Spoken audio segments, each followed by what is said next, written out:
Hello there, my name is Ezra Dempsey, and I'm going to be your host tonight.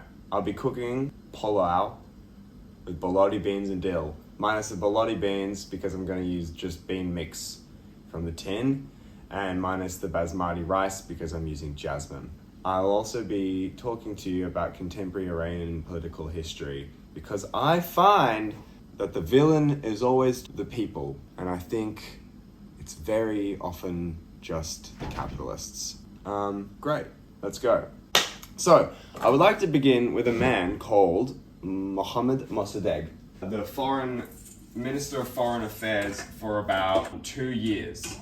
And during his time in parliament, he experienced a coup d'etat against the Qajar dynasty. Now, the Qajar dynasty Mossadegh had pretty deep ties to, as his mother was a princess of said dynasty. And when Reza Pahlavi took control of the parliament, a relatively bloodless coup, mind you, Mossadegh resigned, saying behind his back, "I reckon you're a British puppet." And that's just not a fucking good look for Mr. Reza Pahlavi at this point in time, because, well, he's just gotten there. He's an ex-military man. He was in the Persian Cossack Brigade, the finest military power in Persia at the time. When he resigned, military man Reza Pahlavi Shah was basically like, fuck that, I'm powerful. I'm gonna raid your house, I'm going to torture you in prison, and then I'm going to exile you to your hometown in northern Iran. And he was there for basically 20 years. So what I'm doing with the rice here, I've rinsed it for about half an hour. I'm bringing this up to the boil, and I'm gonna let that go for about 4 minutes, or until I can feel inside, like between my fingers, softness but still kind of firm on the inside. And while I'm doing that, I'm gonna take us over here. I'm going to cut the dill like so. Now, in his 20 years of exile, he essentially just tries to create steady reform in his hometown. He's doing pretty well. Meanwhile, however, Reza Pahlavi Shah, armed with 4 handsome, modern-minded cabinet heads, go after this thing called the Darcy Concession, a piece of paper which entitled the British Admiralty, which, fun fact, at the time was headed by Winston Churchill, and 2, one Anglo-Persian oil company. They're going to be important later. To about 51% of profits, including exclusive land, wherever relevant, exclusive land, export, and industrial rights. They made a killing, essentially, leaving the Iranians with absolutely no money from their oil. So Reza Pahlavi's like, well, I kind of want a quick cash grab, so he goes after it. These 4 handsome cabinet members, they basically trip on Ritz carpets soaked in champagne over the wings of private jets, and some of them are imprisoned, and they just kill themselves under the stress, as you can imagine. Sick of all of that, the Kafkaesque, if you will, Reza Pahlavi Shah makes a call to Sir Cadman, chairman of APOC, to his grand palace. Come here, Sir Cadman. And they decide on a new contract. Now, I'm just gonna skip some of the more boring parts, but essentially, the amount of land that APOC was allowed was reduced to 100,000 square miles. Beforehand, it was basically like, free reign to Iran. Cheaper oil for Iranians, 20% of the share to Iran. There was also some cash prizes like £750,000 annually, right? Plus they wanted a royalty of gold per ton of oil produced. Essentially, it's seen as a fairly short-term move for this newly pronounced Shah of Iran. I'm going slightly off the recipe today, so I apologize to any Iranians watching this video. I will try to do you justice in other areas. Because I'm already using the wrong ingredients, I thought I may as well just fucking send it. Ooh, I'm out of strainers. I want to talk about some other important points of this new contract that the Shah signs with APOC. The contract essentially extended relations between the Iranian government and the oil company for another 60 years. Another important thing to state is that when they freed up all that territory, it meant that it was opening up the land to other oil prospectors. 1930s, Germany, or the Americans. The Shah and Adolf Hitler were kind of buddies, not much information going on there. The Americans were a safer bet. They didn't look like they were about to start a world war. Also, their money was super safe. World War II starts. It's good for absolutely nobody. As soon as the war starts, Russia and England both invade Iran to prevent, get this, Nazi invasion. Mind you, England and Russia were interested in Iranian oil. It was just almost too perfect, if I'm going to be honest. And what happens next is that their military, while conducting operations from within Iran, suffocate the newly formed transportational services, which were made possible by some of those deals made by the Shah, and starved everyone because they ate all the food. So millions of Iranians starved during World War II, some to death. It was a very dark period of time that is not talked about much. During the starving of the people, Reza Shah abdicates and then spends the rest of his life in exile by the cool sea breezes of Cape Town, leaving his son, also Reza Pahlavi, in charge. Interestingly enough, there's not a lot of information about why. I think largely this is due to the fact a regime change was necessary to make concrete the new powers of England and Russia. They were able to blame the first Shah on how weak Iran was. In better news, one Mossadegh, Mohammad Mossadegh, is admitted back to the Majlis, which is the Iranian parliament, via a bill of clemency. Through this and also that, World War II slowly fizzles out. It's a mess. Mossadegh forms a coalition called the National Front. And totally serendipitously, the Prime Minister is assassinated by a terrorist organization, and Mossadegh is elected the new Prime Minister of Iran in 1951. Where are we? I'm just gonna check the recipe. So I've got that rice, and I've got our beans here. Pretty good. Oh, he wants us to drain the rice a couple more times. So, bang, bang, bang, bang, bang. Right, saucepan on the stove, check that out. That's this, yes. Thank you. Also, I'd like to thank Paddy filming the video tonight. And she's quite under the weather, so this is a big deal for us.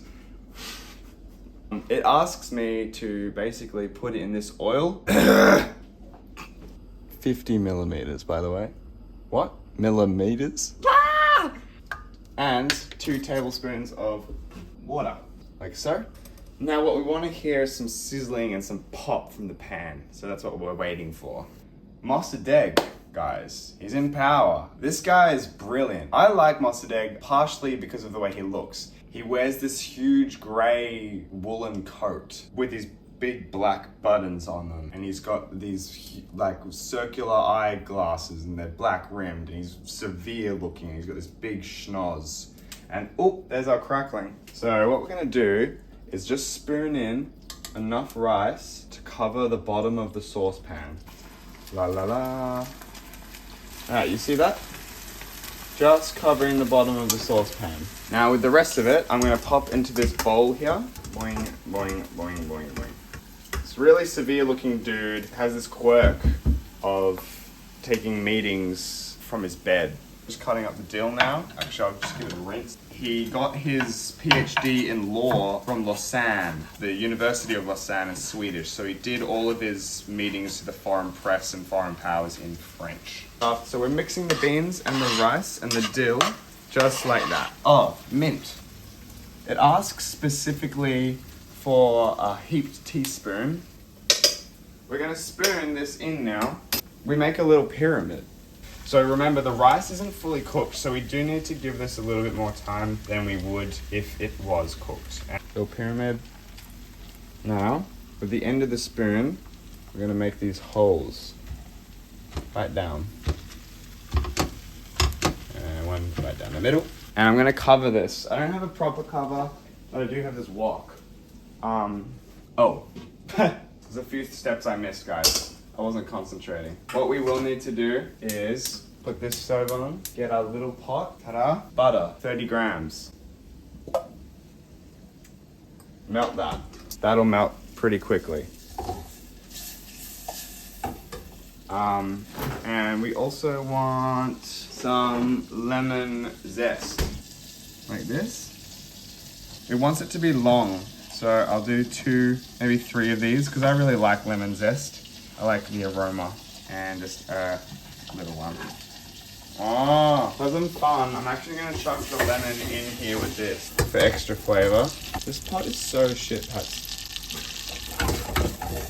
It doesn't want to stay. There we go. So while that's melting, I'll get 2 warm tablespoons of water. Oh, and we need a clove of garlic. So he pulls the government body from the schools and the universities. He revokes various press laws. He builds from scratch, a sewage and piping system across the capital, Iran. So I'm gonna just pour the butter over the top now, like that. And the warm water. We'll do this. Pop. Do so. And we'll just chuck it in on the top like that. Nothing serious. And cover.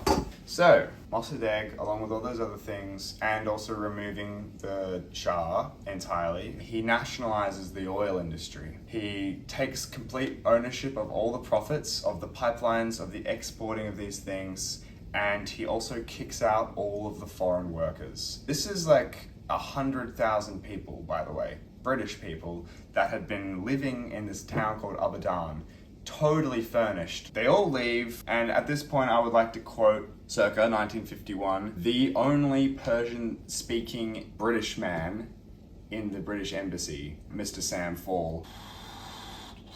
Generally speaking, the Iranians were an attractive people, not in the Western sense trustworthy.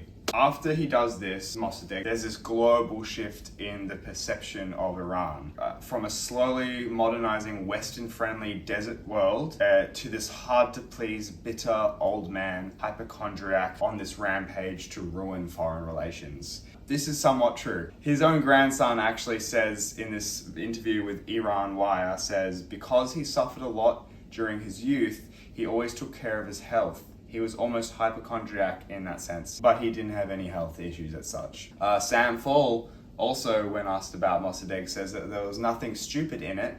It was an act he put on to show that I am old, I am weak, but I'm still fighting for Iran. And indeed, he was fighting for Iran. Let me just check on this. Kablang. Looks pretty good. Let's have a taste. As you can imagine, propaganda was propagated. The hypochondriac, the stubborn, resentful old man thing. They make it seem like he can't possibly control the profits or the management required or the special operatives for an oil field. What is not said enough about this time is that multiple countries boycotted Iranian oil and blocked, specifically the British Navy, the Strait of Hormuz. No Iranian oil was leaving. That is why they were not making any fucking money. Have a gaze. Let's have a quick taste. It's rice and beans, guys. We're gonna let that sit for a little bit longer, and I'm gonna talk to you about what happens next. Sitting down. Oh my God. A nationalized oil industry was not yet considered communism. So the British need a good reason to convince the Americans that what this is doing is wrong. But they do it.